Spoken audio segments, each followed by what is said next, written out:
Greetings everyone, slizzle466 here with my mic not muted, looking at my top 5 videos for the Ashes of Outland's expansion, focusing on the wild mode.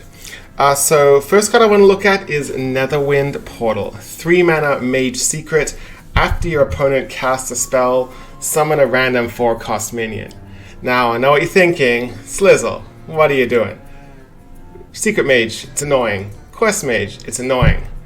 I actually really like playing Quest Mage. Secret Mage, not so much, but definitely I think in Secret Mage you replace Duplicate with this. There are some absolutely insane 4-drops. You can get a Flame Wreath Faceless, you can get a Pilot Shredder, you could also whiff and get the Darkness, which doesn't do anything. But I just think this card's really obnoxious, it's going to make people angry, and I like watching people get angry, so yeah, this is going to be a good one. Second card I want to look at is Soul Mirror. So this is a new board clear for Priest. It's a legendary spell, 7 mana. Summon copies of enemy minions. They attack their copies.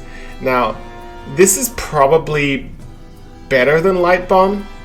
And the reason for that is not only are you dealing with your opponent's board, but you're also getting board back. So it's not necessarily going to clear you. Maybe you can follow it up with a Spirit Lash, or maybe we start running Circular Healing or something. Maybe that wouldn't work too well. But it's just a very interesting board clear. I can see why it's been put at a legendary, so you can only run 1 in your deck. But, you know, Priest has ways to get extra copies of spells like this. I think it might see play in Reno Priest, maybe Big Priest, maybe some Priest archetype that we haven't seen before. So just really excited to play around with this one. Next card I want to look at is Spy Mistress. This is a 1 mana 3/1 with stealth. This is the most aggressively statted 1-drop we've ever seen. And the fact that it has stealth is huge. So Rogue got a whole bunch of very powerful cards for the Ashes of Outland expansion. This is one of my personal favorites. I think this could work in a Tempo Rogue, although Tempo Rogue's never really been that good in Wild. It's kind of been like a tier 4 or meme status. But I think this would be a fun card to try in Odd Rogue. I would personally not drop the Pirate package, that would be a very bad idea.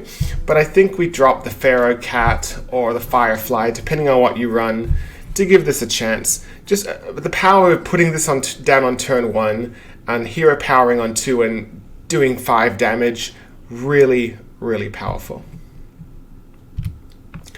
Fourth card I want to look at is Teron Gor Fiend. This is a 3 mana 3/4 battle cry, destroy all friendly minions, death rattle, resummon them with +1/+1. Now, before I talk about the uses of this card, let's just talk about power creep. Remember Spider Tank? People lost their minds on Spider Tank's 3 mana 3/4 mech. That's all, it's just vanilla stat minion, but a mech. Wow, boy, things have changed. Now, this is a legendary, keep in mind, so you can only run 1 of them, but I think this works really good in Flood decks, and Flood decks are a personal favorite of mine. It's unfortunate that Flame Ward and Arcane Flak Mage exist in Secret Mage, which makes the Flood decks not work as well anymore. But I think if we kind of go on a more egg-based deck, maybe Egg Druid, Egg Hunter, Murloc Shaman with eggs somehow? I don't know, but the fact that this is a neutral means that we can play around with it in all the classes. So I'm really happy they made this card a neutral. The last card I want to look at is Maiev Shadowsong. This is a 4 mana 4/3 to legendary. Battle cry, choose a minion, it goes dormant for 2 turns. Now again, this is a neutral, which I think is really important, and this is an incredible tech card. I think this card might be the reason that Spellbreaker got Hall of Famed, because personally, as an aggro deck, it's very frustrating when your Warlock opponent cheats out a Void Lord on turn 4. This doesn't just silence the Void Lord. Sometimes you silence the Void Lord, they just cube it, or they don't care. It's a 3/9, it's a big minion.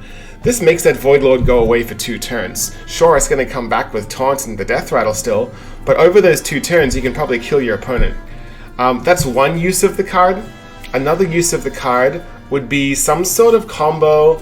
I haven't thought of one off the top of my head, but you might, you make your own minion go dormant for 2 turns, maybe draw a whole bunch of cards, and then somehow use that minion to OTK. Maybe Inner Fire Priest, maybe there's some crazy rogue combo we can think of, maybe Warlock with Power Overwhelming, but just, this is a really cool card, and I'm really happy that it exists.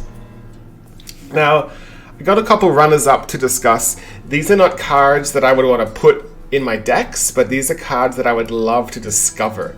The first one is Evocation. This is a 1-mana mage legendary spell. Fill your hand with random mage spells. At the end of your turn, discard them. Now, obviously the uses here are for Quest Mage and Reno Quest Mage. I think this actually might be more useful in Reno Quest Mage as a discover, because sometimes, because the Reno Quest Mages are quite minion heavy, sometimes you kind of draw dead and you don't get your spells that you need, and sometimes you just need that extra push to help you get that quest completed. So I think this would be a nice one to discover.